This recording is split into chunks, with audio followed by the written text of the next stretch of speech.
কলকাতা থেকে Bombay road, Delhi road যাওয়া আসার একমাত্র রাস্তা কোনা এক্সপ্রেসওয়ে। কোনা এক্সপ্রেসওয়ের জ্যাম সকলেরই সুপরিচিত। এই জ্যাম থেকে মুক্তি পেতে পরিকল্পনা করা হয়েছে বম্বে রোড থেকে সোজা ফ্লাইওভার চলে আসবে দ্বিতীয় হুগলি সেতু পর্যন্ত। এই ফ্লাইওভার নির্মাণের কাজ চলেছে খুবই দ্রুত গতিতে। আমরা চলেছি কোনা এক্সপ্রেসওয়ে ধরে দ্বিতীয় হুগলি সেতু থেকে বম্বে রোডের দিকে। দ্বিতীয় হুগলি সেতু থেকে নেবেই কোনা এক্সপ্রেসওয়ে দুই ধার ধরে যাবে ফ্লাইওভার। সেখানকার জমি অধিগ্রহণ করা হয়ে গেছে, কিন্তু এখনো পিলার বসেনি। ক্যারিডোরের ক্রসিং পার করে চলেছি বেলেপোলের দিকে। দ্বিতীয় হুগলি সেতুর দিক থেকে বেলেপোল অবধি এখনো পিলার কনস্ট্রাকশন শুরু হয়নি। বেলেপোল বা জাইকা রেস্টুরেন্ট ক্রস করে সোজা এগিয়ে চলেছি বেতরের দিকে।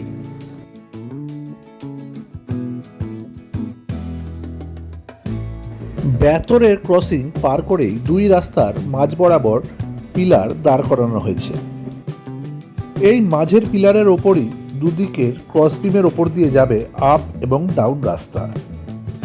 সাঁতরাগাছি রেল ব্রিজের কিছুটা আগে পর্যন্ত এই পিলারগুলি দাঁড় করানো হয়ে গিয়েছে। এই পিলারগুলোর ওপর এখনো ক্রসবিম বসানো হয়নি। সাঁতরাগাছি রেল ব্রিজ পৌঁছানোর ঠিক আগেই এই পিলারগুলি রাস্তার মাঝখান থেকে নিয়ে যাওয়া হয়েছে রাস্তার ডান প্রান্তে। ব্রিজে ওঠার মুখ অবধি যেই পিলারগুলি, সেগুলো সিঙ্গেল পিলারের ওপরই আপ এবং ডাউন রাস্তা যাবে।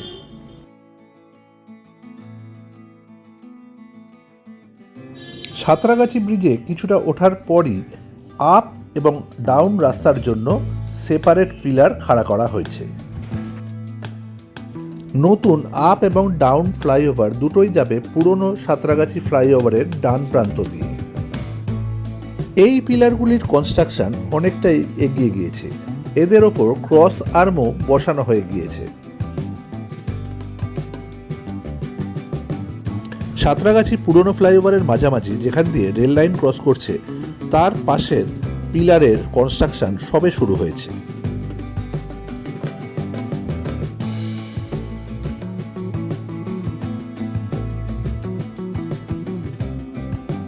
এরপর কলকাতার দিকে আসার ফ্লাইওভারের প্রগ্রেস বেশ ভালো। পিলারগুলোর ওপর কানেক্টিং বিমও বসে গিয়েছে। কলকাতা থেকে বেরোবার ফ্লাইওভার পুরনো ফ্লাইওভারের ডান প্রান্তের পিলার থেকে চলে আসবে পুরনো ফ্লাইওভারের বাম প্রান্তের পিলারে।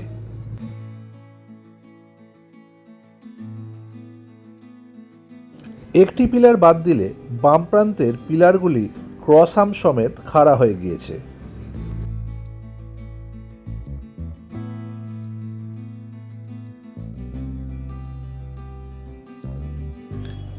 ফ্লাইওভারের কাজ কিন্তু চলছে খুবই দ্রুত গতিতে।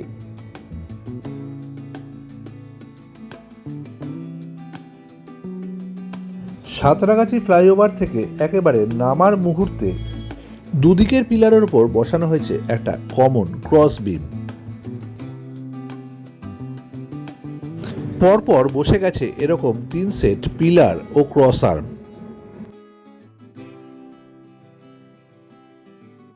এরপর আমরা উঠছি সাঁতরাগাছি রেল স্টেশনের পাশে পুরনো ফ্লাইওভারে। এখানকার পিলার কনস্ট্রাকশন একটু ক্রিটিক্যাল। পুরনো ফ্লাইওভারের আপ এবং ডাউন রাস্তার মাঝামাঝি চওড়া পিলার খাড়া করা হচ্ছে। এই পিলার কনস্ট্রাকশনের জন্য পুরনো ফ্লাইওভার যেহেতু আপাতত খুব সরু হয়ে গিয়েছে, তাই এর কারণে প্রচুর ট্রাফিক কনজেশন দেখা দিচ্ছে। আপাতত পুরনো ফ্লাইওভারের ওপর 3টি পিলার খাড়া করা গিয়েছে।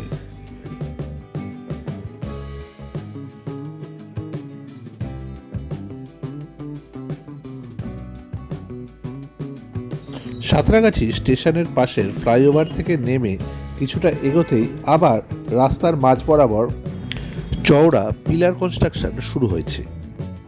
প্রথম 3টি পিলারের লোহার খাঁচা দাঁড় করানো হয়েছে এবং পরবর্তী পিলারগুলোর কংক্রিটিং হয়ে গিয়েছে। এই ফ্লাইওভারের কাজ শেষ হলে NH-16 থেকে দ্বিতীয় হুগলি সেতু আসতে 10 থেকে 15 মিনিট মাত্র লাগবে। এরপরের সেন্ট্রাল পিলারগুলির ক্রস আর্মও বসানো হয়ে গিয়েছে।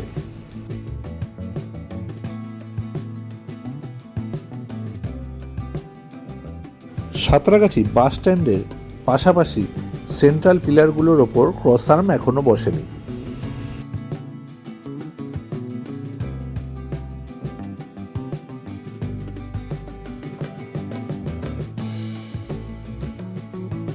আমরা পেরোচ্ছি কোনা এক্সপ্রেসওয়ের মালগাড়ি রেল ব্রিজ। ব্রিজের পরপরই বেশ কয়েকটি পিলার দাঁড় করানো হয়ে গিয়েছে।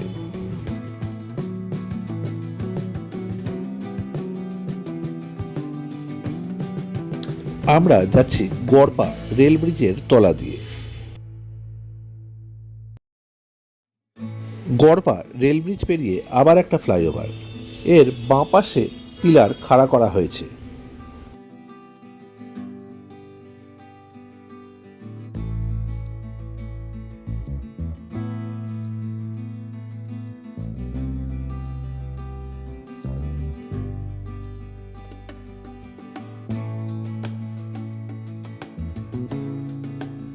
ফ্লাইওভার থেকে নেমেই আবার দুই রাস্তার মাঝখানে পিলার কনস্ট্রাকশন হয়েছে।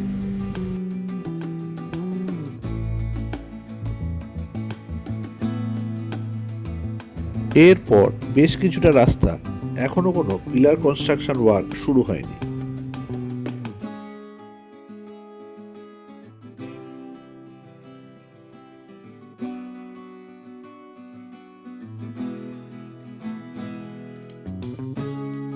বেশ কিছুটা এগিয়ে আবার রাস্তার দুপ্রান্তে পিলার উইথ ক্রস বিম বসানো হয়ে গিয়েছে।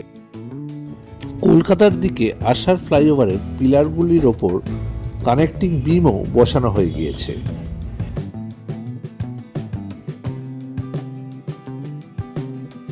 কলকাতার দিক থেকে বেরোবার ফ্লাইওভারেরও বেশ কয়েকটি পিলারের ওপর কানেক্টিং বিম বসানো হয়ে গিয়েছে। দেখতে দেখতে আমরা চলে এলাম কোনা এক্সপ্রেসওয়ের শেষ প্রান্তে, যেখানে দিল্লি রোড এবং বোম্বে রোড আলাদা হয়ে যাচ্ছে। আশা করা যায় এই ফ্লাইওভারের কাজ 2026-এর শেষেই সম্পূর্ণ হয়ে যাবে। সকলে ভালো থাকবেন, সুস্থ থাকবেন।